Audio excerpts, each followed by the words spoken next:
I'm Tony Perkins, and you're listening to Washington Watch. The website, TonyPerkins.com. Again, if you miss anything on your way home today, you can catch it all later, archived at TonyPerkins.com. In fact, as I mentioned, this is a multi-part program. We're doing a couple of programs, a few programs actually, on education. So this is the first. You might want to share this with friends. You know, my view is we should be rethinking public education, not reopening. This is an opportunity to rethink public education in this country. And I know we've been talking about some of the problems, and some of you as parents. By the way, let me put this poll question out there again for you.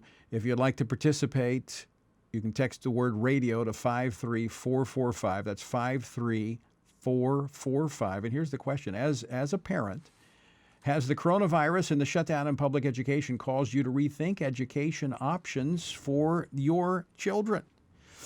Well, that's what we're going to talk about next the options that are available. It's not as difficult as some would have you think. Joining me now to talk more about this is Candice Duggar. She's the founder of the Reimagine Education Conference, and she's been helping parents rethink education to approach it in such a way that it fits the needs of their children. Candice, welcome to Washington Watch. Thank you so much, Tony. It's a pleasure to be here today. Let me just start with this. We were talking before we went on air about the how public education has become complex, at least from an outward perspective, because of all of the various elements that have been rolled into public education. Absolutely. I take a look at education today, and it's not just a system that is meant to educate our children. We have childcare wrapped up within that. We have our social services, our lunch programs. We have all of our services for children with learning disabilities and differences and their therapies. It has become an anchoring place for so many of these services, and I can understand why it was done that way. But it has become such an animal and such a big ball that we almost need to break it down into each piece so that we can better serve families at a nuclear level. If you're a homeschooler in many areas, you can't access those services unless you're part of the government education. And it's just not necessarily the right approach for many families. And that's by design, I believe, so that people are dependent upon the public education system. And it's interesting. I made reference earlier to an AP poll that was conducted about whether or not people want the schools reopened. A large percentage, a majority, were more concerned about those additional elements of the education system than they were in the actual learning of their children, about the counseling programs, about the lunch programs. Those were of a higher priority for some parents than the actual education itself. We find that too, Tony. When I'm talking to so many families who are looking to leave public education and look at alternative options, they know the education system is not working for their children. It's not getting them where they want to go, but all of those other nuggets that keep them kind of ingrained and holding on kind of gives fear to not want to make a transition and try something new, that they just know it's not working, but they're really terrified to see what else is out there because they're going to lose so many other options that they depend on. So, Candice, let's talk a little bit about some of those options. I mean, it can be a major decision and a daunting one at that to think about removing your children from the public school system. Now, granted, that's not an option for every parent, but there are alternatives that are out there that can help almost any parent and any child in any situation. And you're right. So as a parent myself, I've had my children in public school and in private school. We actually left public education, and it was terrifying for me at the time as a parent, but I knew that my child's mental health, his well-being, and his education was so broken that we had to do something different. And when I came into the world of homeschooling, to me, all I could imagine was what I had seen on television. I had no idea when I came into this world that there would be opportunities for my child to be able to take online classes with live professors and teachers, to be able to go to micro schools in my community, to be able to attend semi-private academies or online schools in my mind, all I thought I was going to do was be teaching my child. And I knew I probably wasn't equipped to teach a child on the spectrum and one with dyslexia and dysgraphia and ADHD and all of these other special needs that I had become dependent on the school system to be able to walk us through. And I really thought I needed that support. But once we left and came into the homeschool community, it was almost like we got out of the maze and we saw how many opportunities in education were out there. And every single class could be hand-selected for my child where they were in that moment. We could advance where we needed to and slow down where we needed to. And when I'm talking to parents about making this transition, the first thing we want them to do is, number one, always be legal and compliant, right? Know your state laws.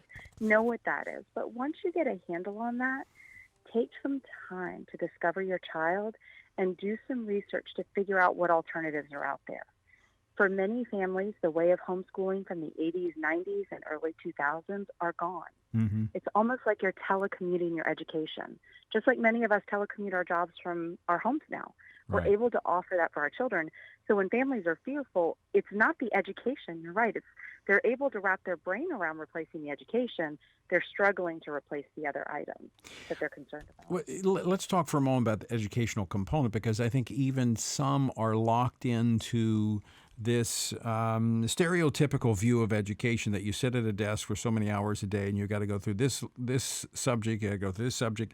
You have to understand that homeschooling, these alternatives, are not a replication of public education.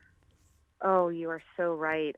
People look at our family and they wonder what our school day looks like. And we took a child from who was hardly writing a sentence in 7th grade to now starting college 2 years earlier, being certified as a life coach, classes around the world, and traveling nationally, and as an athlete being recruited from colleges and working with the NCAA.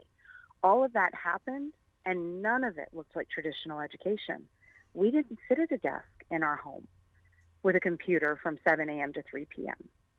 Our world was ingrained, and everywhere we went, we were learning. It was real practical learning in everywhere we went, whether it was out at business meetings that he attended to with me, or we were in co-ops and he was learning from other former teachers who now teach in the homeschool community, or he happened to be Skyped into a class in Texas or a tutor in Venezuela. All of that didn't look like traditional education, but it taught him critical thinking and the ability to take ownership of his own education, not waiting for a teacher to give him a piece of paper to learn what was on it to give him back in a test. He had to learn to kind of fend for himself and go find the stuff for learning. And it did take a little bit of time, but once you start teaching children that independence, it gives them a skill set for life to actually start turning out citizens who are really competent to be able to take jobs and leap forward in entrepreneurial skills and be employees that we need for the next generation. And part of that process is shaping and molding an educational approach that works for your family and for your children. And one of the things that our experience in homeschooling is, just like you said, learning is all the time. It's every aspect, whether it's in the kitchen, whether it's with dad on a business trip or mom at the office. We're constantly learning, but we're learning life application skills. It is. Well, I mean, isn't that how we all learned? If we really look at education and the way it's been molded in the last 150 years, it's changed so drastically that many of our kids aren't learning the wisdom and the knowledge from the generations before. And they're learning a lot from their peers in behavior and communication. Yes. But as somebody who works with a lot of kids who are struggling with bullying and mental illness and cyberbullying and online attacks, their mental health is not in a great place. And we always try to look at when we're working with families, we're going to deal with mental health before math, and we're going to deal with character before curriculum. And we're going to get our children in a place that they're really ready to take on these tough topics and to be able to be leaders in wherever we're kind of launching them for the future. So one thing that really does kind of freak parents out, I think, a little bit, is when we start talking about methodologies of education.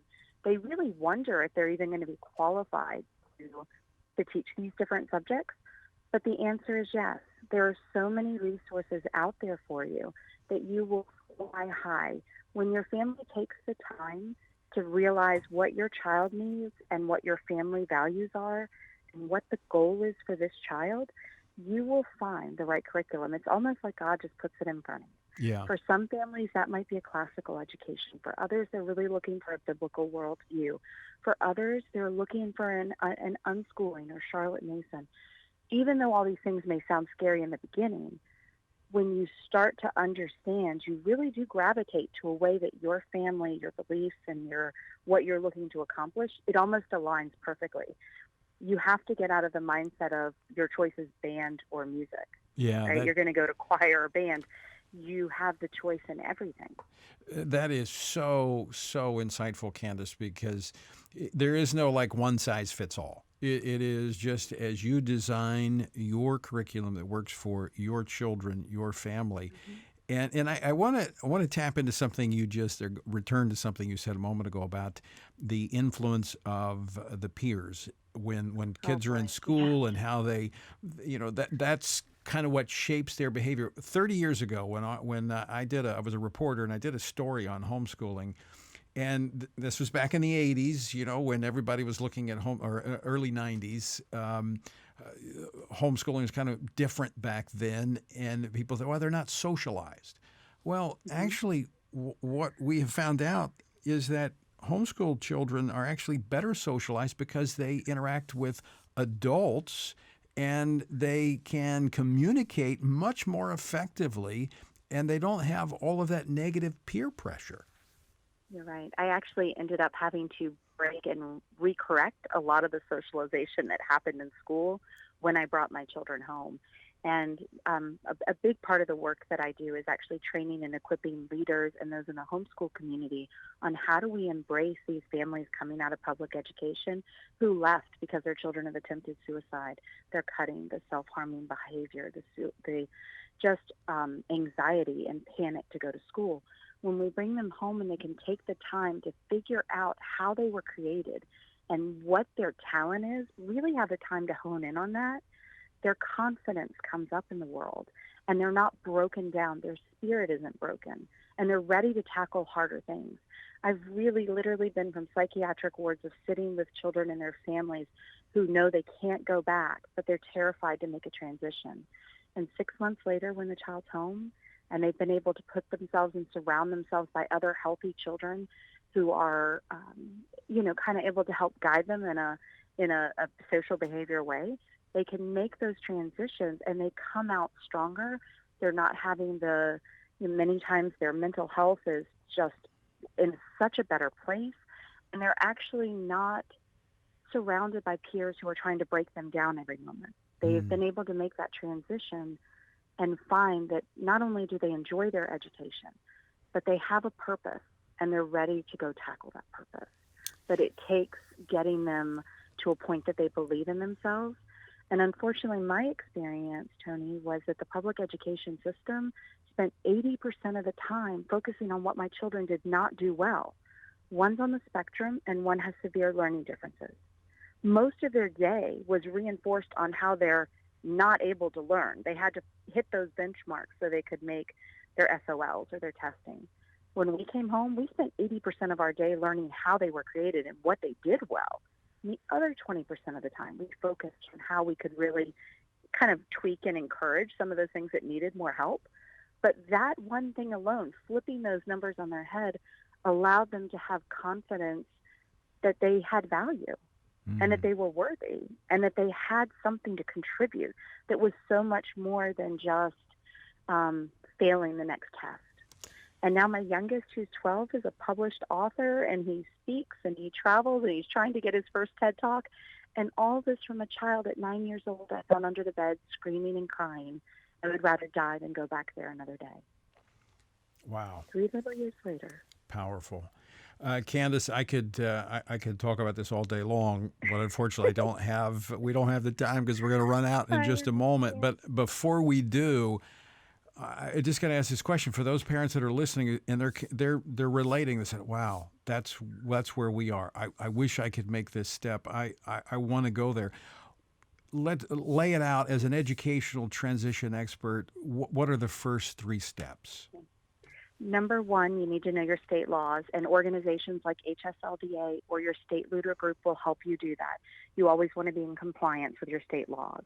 So, for example, I'm here in Virginia. We need to send it our notice of intent by August 15th. So that's number one. Number two, I do not recommend you jump right into the books. Take some time with you and your child to explore what those goals are. And don't try to set goals for the next 5 years. Between now and May, make it a discovery year. What is the goals for this child? What do we need them to accomplish in the next year? And then step 3 is finding the support and the curriculum or the outside classes that are going to align with those goals. For many working parents, they may need to realize that they need childcare half the day, and their education might be on the evenings and the weekends, and that's okay. But once you set your goals and you really identify what your goals are for your family, then you're able to set up a plan. Trying to do it in reverse, and here's a box curriculum, how do we make it work, doesn't necessarily work because they may not align up with your working goals, and they may not align up with your family goals and what your child. So that's kind of the easy step to where I would start. All right. And there's lots of great people out there who can coach or offer. If you're really stuck on, I just have no idea where to start. There's lots of great resources that can kind of help get you in the right direction. Well, which we I think will. we've shared with your team. Yeah, So we're hopefully that will going- give you some ideas. And we're going to have a link to your website as well. Candice Duggar, thanks so much for joining us. We're going to have you back on again to talk more about this, but thanks so much for taking time with us today. Thank you, Tony. It's been wonderful. And folks, thank you for joining us as well. Check out the website, TonyPerkins.com. Lots of resources there for you. And remember, this is just the first of a multi-part series on this issue of education. Until next time, I leave you with the encouraging words of the Apostle Paul found in Ephesians 6, where he says, when you've done everything you could do and you've prayed, prepared, and taken your stand, by all means, keep standing.